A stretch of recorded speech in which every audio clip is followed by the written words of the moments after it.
All right, I'd like to welcome everyone to the Town of Southbridge Board of Health meeting for November 18th, 2021.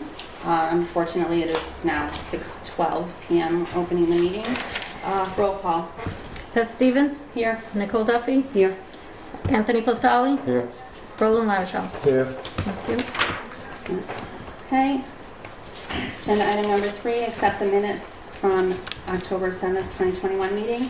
Did everyone have a chance to look over them? Yes. Were there any questions, comments, or concerns? Nope. No. I didn't see anything. I'll make a motion to accept the minutes as is. Thank you. I'll Do we have a second that. second? I'll Okay. second. All those in favor? Yes. By show of hands. Thank you. Okay. Okay, agenda item number 4, Citizens Forum. Is there anyone present who wishes to discuss anything that is not on the agenda? Okay. All right, and because we are a little behind, we will go ahead and go to our 610 request for a fee waiver by Elm Street Congregational Church. Want me to stand here? Yes, please. Okay. My name You is can come up and join us. Alfie Clements, and I'm here requesting a waiver of our food service license for Elm Street Congregational Church. I've done this the past few years. Same thing. Okay, does anybody have any questions? So you've been closed for the year, basically? We opened for our in-person services in May, distance. We used our kitchen for a takeout dinner for preparation and serving on October 2nd, which was the first time in a year and a half. We don't plan to use the kitchen again until probably another takeout dinner in April of next year. And who's, with those takeout dinners, who is your audience? Is that, Excuse me? the takeout dinners, are those a sale dinners or? Yes, people purchase the meals. Yeah. Any other questions, comments? I mean, this is, Everything's current on inspections? Mm-hmm. Correct. Thank you. okay. Do we have a motion for the fee waiver? Yep, I'll make a motion to waive the fees. I'll second that. Can we get a vote? Any Do a purpose? show of hands, or do you want to? Either way. We'll do a show of hands. Okay. Okay. So all in favor? All those in favor? And I would still no. Motion passes. Thank you very much. You are very welcome. Okay. All right, it is now 6:15. We have a request for a petition to revisit consideration for a town mask mandate. So we will go to that. I will turn that over to you, Andy. Okay, if I can, the board did discuss a townwide mandate in September, and at that time, under those circumstances, voted to put out a very firm encouragement for people to wear masks throughout the town. They also voted to put a recommendation to the town manager that we put a mask mandate on municipal buildings. Since that time, we received a verbal request, a petition from a citizen, so I'm bringing it back to the board. I brought it up on the proposed agenda, and Beth agreed that it's a citizen position. We have to listen. We want to listen to it. So I put it back before the board, whether they want to. I believe the petitioner, Mr. Ed Moore, is here, and I am available for any questions regarding current conditions, current situations. I can tell you that we have been 14-day through September, 14-day counts. We've been in the 110, 125, 119 range. Last week, our 14-day case count was 79. This week, as of yesterday, our 14-day case count is 59. Considering the number tested at 1818, that put us at a 3.25 positivity rate, 3.25%, and also 25 cases per 100,000. If the state were still doing the red, yellow, and green, that specific statistics would put us in a condition of yellow right now. Recently down from red. It's been red up until last week. So we are recently down from red to yellow. Vaccination status in the town has been steadily but ridiculously slowly creeping. We just hit 59% as of today, and I had the actual breakdown of ages and everything. If anybody is interested, the town as a total, there's 16,000 people in the town. There are 9,900 fully vaccinated people, making it 59%. And we did have our first 5 to 11-year-old reported as of yesterday, fully vaccinated. Mr. Moore, would you like to address the board? Sure. Thank you very much for having me. Ed Moore, President of Harrington. And I would really like to just make a couple of comments, and I appreciate the information from Mr. Pelletier and the board to listen for a moment. And I'm not going to take a lot of time. I just want to highlight a few things. First of all, the hospital, first of all, let me start with, we've had a great partnership throughout this whole pandemic. I think the vaccination center was stellar, and I think it was a real statement about how municipalities and the hospital could get together and accomplish something that very few other municipalities and towns, especially at that time, tried to accomplish. So I think we have a great track record with that. Let me just give you some more stats to fill in where And tell them to shut up. to fill in what was just stated. We have today 8 COVID patients in the hospital. It's varied from 5 to 18 as of a few weeks ago. So it's far from over. Just want people to know that. With the winter coming and flu season, we are very concerned. But our bigger concern right now is we have never seen the volumes we're seeing today. If I told you in my 14 and a half years there, and certainly Beth knows this, we would average maybe 45 medical surgical patients between the 2 floors, the ICU, etc. Excuse me, could you speak up? We're not hearing you all that well. Sorry.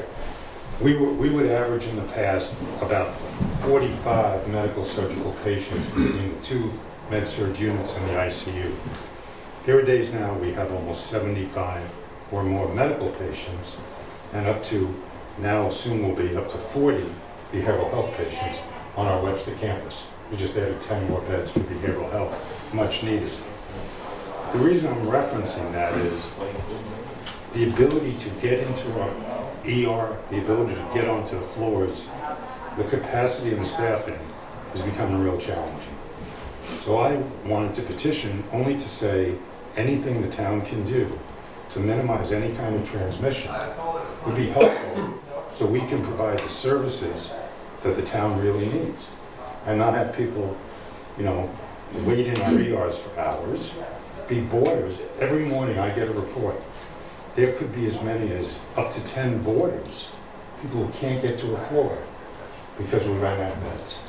The ICU, which treats also sick COVID patients, we have a 6-bed ICU. We're looking to expand it. It'll take about a year to go to 8, but that is always full and really creates for me a real dilemma because we never want to say no. And I think that's what I worry is with winter season coming, flu season. My comment would have been, can we at least, I know you said it was encouraged, and I know it's not, I'll be the first to say it's not enforceable in any real way, so I get that.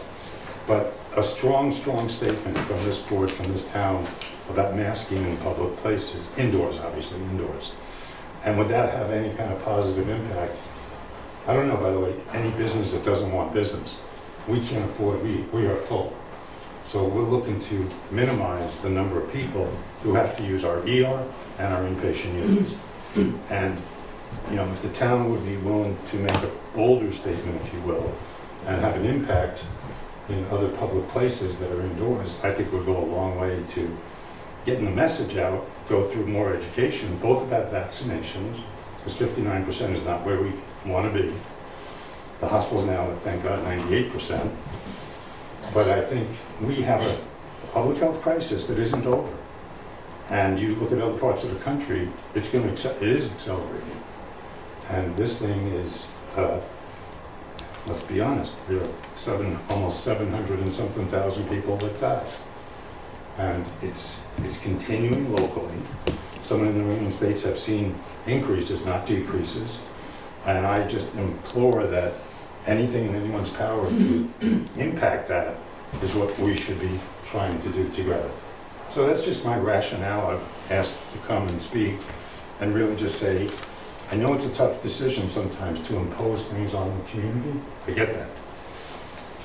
And if they don't do it, even if you put it in place and you're not going to arrest people because they didn't wear a mask, but I think the messaging should be, it's proven, it's science, that masks help reduce transmission, whether it's flu or COVID. And beyond that, we have, because of staffing shortages as well, we're trying to hire everybody, work overtime, everything else, we can't handle the volume we have. And I'm happy to, let you know that because you should know. So if you come to my ER, don't worry. If you're waiting a while, don't be surprised. I don't mean that nasty, but I'm just saying that's the fact of where we're at. And we've expanded, we've grown, we've done everything we can. But I just think it's a crisis that I don't foresee with the winter coming that it's going to improve.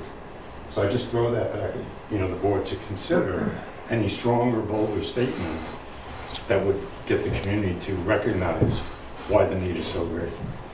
I'll be happy to answer any questions. Just any questions from the board before we? No, not right. Not right this now, second. not this. Okay. Thank you. The positivity rate throughout the state is about 2%. I know you referenced some numbers. We have our own testing in a broader, and we're about 8% on the testing we're doing, so 4 times the state average, which alarms me, of course. But So what is the area that we're covering at the testing clinic? Is it just Southbridge, or are they no, coming it's from? broad. It's broad. the catchment? That's why the numbers don't jive. Right, fully. so I it's the get that. catchment? Yeah. Okay, Yeah. just, So we got work to do in multiple towns. right. So I just wanted to share that. There was a hand? Yes, Me? Russell Marge, just a question on, do you have an idea of how many other towns visit Harrington Hospital? Because my feeling is by penalizing Southbridge, if this has gone forward, and all the other surrounding towns are visiting your hospital, this is something that, if it's gonna be done, needs to be done statewide, because if it's done just in this town, it's still not gonna solve the problem. Sure. And it's gonna create more problem. Well, sometimes there are leaders who maybe others will follow if one of them does something. So I think that's important to consider. And we serve up to 20 towns, so that point is well made in southern Worcester County and northeastern Connecticut. But I do think, the largest population, just to be clear, the largest population we serve is Southbridge, just by our location and definition and the need. And my responsibility is to do everything I can to make it as safe as possible for people to be served and treated in our facilities. So I believe me, I worked through all the other, and I've worked through all the other Board of Health through the vaccination crisis. I'm more than happy to say, hey, look what Southbridge is doing if you move ahead. I'll go to every town, have the same discussion. Can you explain to Sunny Hill Drive? You said there's 20 other towns involved? The- How many have you gone to notify them of this same This is change? the first one. Thank Yep. you. Sir, I might remind you that this is the hometown of the Harrington Healthcare System, so this would naturally be a first stop. It had nothing to do with my question I asked. That is exactly the question that you asked. I disagree. why would- I disagree, thank you. Okay. Glenn? George Shender, I live on Tag up with Teresa Ave. First, I'm going to say that I oppose a mandate. What the difficult part that I have, moving from Florida, I just moved here a couple weeks ago. In Florida, I did go through a delay in having some heart surgery done because of the coronavirus. But the mandates didn't work. In Florida, if you look at Florida's numbers today, the Governor DeSantis went against everything that was being done, and the numbers are down, we're leveled off. What's disappointing here in this community is the fact that you shut down the vaccination center at the Armory. You have very limited resources to be able to get tested. You go up to Harrington on Sale Street, and then you go there at 7 o'clock in the morning, they got 2 security guards there in lines of traffic because you have to make an appointment. You don't have the drive-throughs and those kind of things. So if you are really serious in trying to bring this under control in this community, or trying to move the community forward with this mask, is the fact that open your clinics again. Instead of taking the corona money that you had and spending it on roadworks, you open up the clinics again. You have So- better access to the drive-throughs. So, sir, I'm going to let Mr. Moore respond to that, but one thing that I know for certain, part of the reason that it is not expanded is because there's no staffing available to staff these things. You have to have people in order to do the work, to have the work done. And I'll just let Sure. Ed. So we have, with all the volume I referenced before, in the first time we did the vaccination center, we were able to get a lot of volunteers and a lot of people from the hospital who were not having to do surgeries because we shut certain services down. That's not the case today. So we want to maintain all services at the hospital, so we can't easily deploy them. Plus, when we did shut the vaccination center down, the demand went down dramatically. So we responded that way by shutting the site down and creating other opportunities, not as accessible, but other opportunities. And you can get a vaccine, by the way, in drugstores everywhere else, not just us anymore. Right. We were early on doing it because no one else was doing it over a year ago like this. So now the question is, how do we together get the vaccination rate up?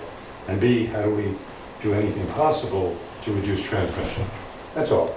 And you know, if you guys are comfortable in where you landed last time and stay there, that's your decision, and I'm fine with that. I just felt obligated to really raise the concerns I have so you understand really the challenges of trying to run a hospital with fewer staff, more volume, and the impact it could have on this and other communities. Because it's real. It's real. When I have 110 patients in the hospital, I used to have 70. There's no way I can staff that easily. But you see the mandates, I guess my point of being with the mandates is that they don't work. Even in your own hospital, you're letting nurses go because they're not getting vaccinated. In the community, there's places in healthcare that are letting their people go because they're mandated vaccinations that they don't want to do. I have a daughter that's a nurse that is in the same situation where she works. Mandates don't work. The enforcement is you can put a mask mandate in and you lack enforcement. You're going to give police officers the authority to stopping the people in the street and saying, hey, you've got your mask on and stuff like that. I got vaccinated. I got my 3 shots, the booster prior to leaving.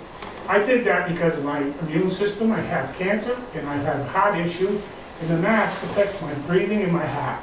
But I went and got those shots because I want to have the ability to wear or not wear the mask, and not be forced upon me. And I think that's the big important thing. It's time for government to stop forcing mandates on people and stop forcing mandates that you can't enforce. I fully appreciate everything you said, sir. Excuse me, Joseph Dean, 3 Grandview Drive. I'd like to be really clear on what we're calling mask mandate. Am I hearing it that they're gonna try and pass a mandate that people in the street will have to be masked as well? Indoor Just only. indoors? Indoor only, and I would really suggest, because I don't disagree with the gentleman who just spoke, I would really fully understand it's a dilemma, that it's not enforceable. But if it was in place, at least people would get a signal that maybe they should, and help the greater good. That's my only point. So I hear you, the concern about enforcement and the concern about telling people what they have to do. I know, believe me. You try to force feed people, you don't. Well, all I can tell you is, from my perspective, we have a challenge right now, and for the next 6 months, I would predict that this COVID is not as far from over. I agree, but Okay. I just wanted to be clear on what the mandate It was goes. only indoors, Okay, thank you for your time. Sure. That's the request, sir, but it's whatever we deem we might want to do. So it's not, that's, Dean might want to do, what is that? whether we want to have it just indoors, but that's the discussion. That's all that's being asked of us. But the discussion can be anything. It's up to any discussion that we have is up to the board. Mr. Lazo? Scott Lazo, 36 Ellis Road, Town Council, businessman. Ed, all respect, I understand where you're coming from. You're running a business up there. You're running a staffing. COVID is real. Nobody's gonna debate that.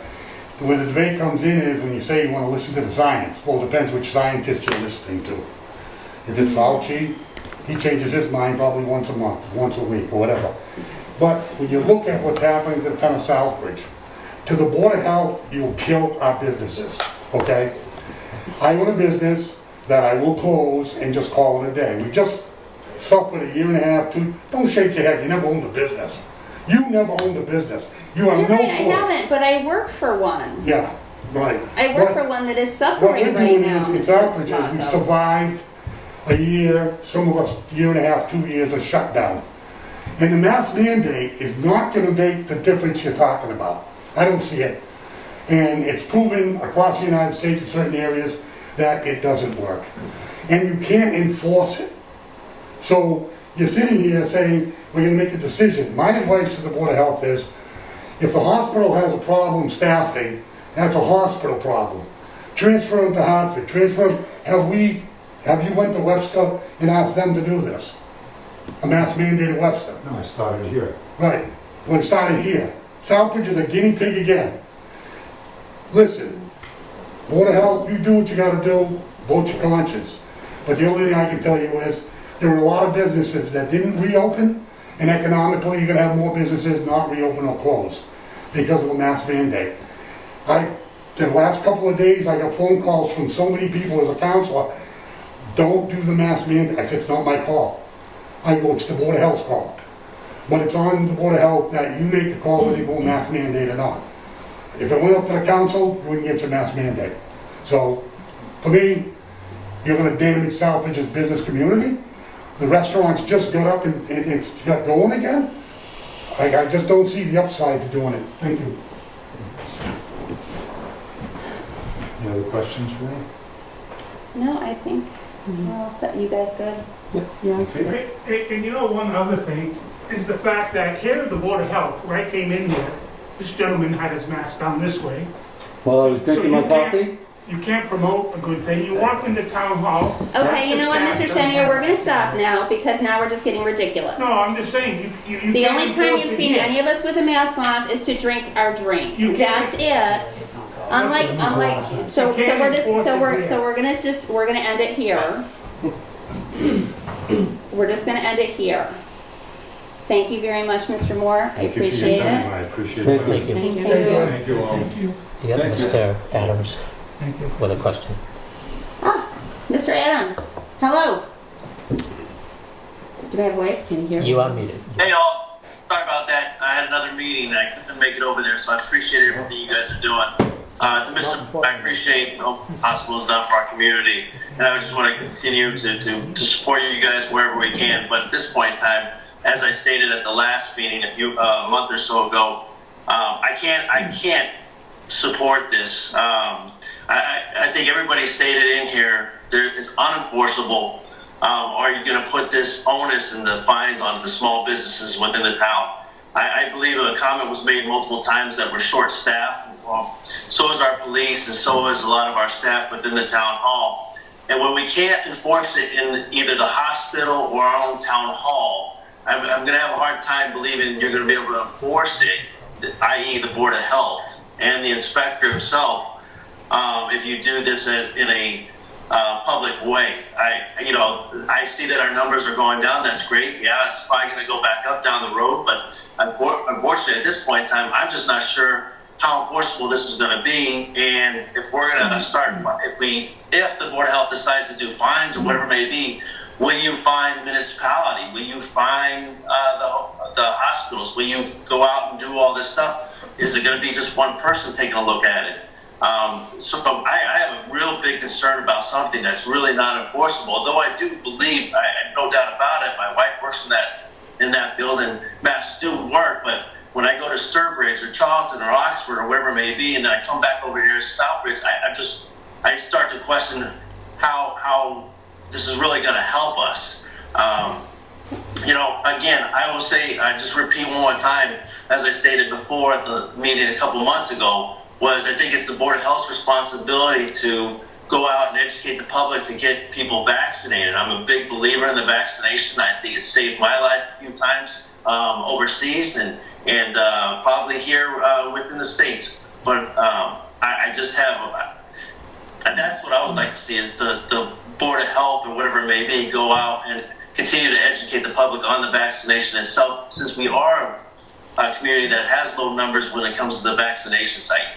So we already have that issue, and then you throw the possibly a mask mandate on that in a public arena. I think it's just it's setting everything up for failure at this point in time. And no, I don't want anybody getting sick from this pandemic, and no, I don't want anybody dying or anything like that. It's just there's facts at this point in time that we're seeing. So I appreciate your time. Thank you, Madam Chair.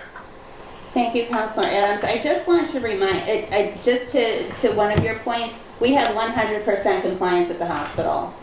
Because if people come in with no mask, they are told to mask or leave. So that is one thing that I do know. And I just want to add, this was a request by a citizen, by a fellow business person. This was not something that we asked for, but because they did ask us to consider it, I think it's being blown way out of proportion right now. We are not entertaining anything. We had someone bring it to us and ask us to reconsider. So with that, do you guys have any thoughts, any comments? I had brought up last time, and I still believe in it, that it should be just strongly recommended. And I That's think what we did. that's what I had brought up last time, and I still feel that way at this point. Okay. Yeah. I think education is always a good thing. So to Mr. Morse's point, he was looking for us to try to develop some better education to let people know, hey, it's still there, because people do forget. Numbers start to go down, people forget. So it's all, I always think it's a good thing. They're getting a little desensitized. Right. So, I mean, to your point, it's all good here. I mean, I know, and you can Well, I'm going to reaffirm it. I know how you say feel what about I said enforcement. 2 months ago. And there's not going to be another family in this area that knows how serious COVID is. But Mr. Moore was right. Harrington is overwhelmed. So is everybody else. My father-in-law got ill, 9 hospitals before they found a place in Springfield. Every hospital. We have how many in our second largest city in New England? Everybody's full. We're all in the same boat. But here's the deal, and I said it at the last meeting. When the governor had a statewide mandate, it was unenforceable. And what it did is it pit people against people. Now, Mr. Moore brings up a lot of valid points. Take the numbers. Education, you can only educate people who want to be educated. I don't believe there's any experts out there except the self-proclaimed experts. But I made the motion 2 months ago that the Southbridge Board of Health strongly recommends the wearing of masks indoors. And that was voted by this board. To have anybody approach and do a mask mandate for one town, I gotta watch my words, because I'm gonna say something. And it'll probably get me fired, but it won't be the first time, and I still stand my head high. Because what's right is right. I will not vote to handcuff my community when nobody else does, number one. And number two, there's been a sign on these doors for a long damn time. And if we can't enforce it in our own house, how are we going to... Mr. Lazo, put your mask back on, sir. Enforce it. enforce it. Put your Make people mask learn. on or leave. I'm not leaving. Andy? Call the meeting. What? Call the meeting. All right. Call a recess, call whatever you feel. But there is a mask mandate. It was put on by the town manager. Correct. Again, if we can't get the respect of the leaders of the town, He don't enforce it. My whole point is I don't see anything that this board does I'm tonight done. different from the last all set. meeting that's gonna make it. Motion to adjourn. I'll Do it. second. All those in favor? Yep. 3 to 1. We're done here.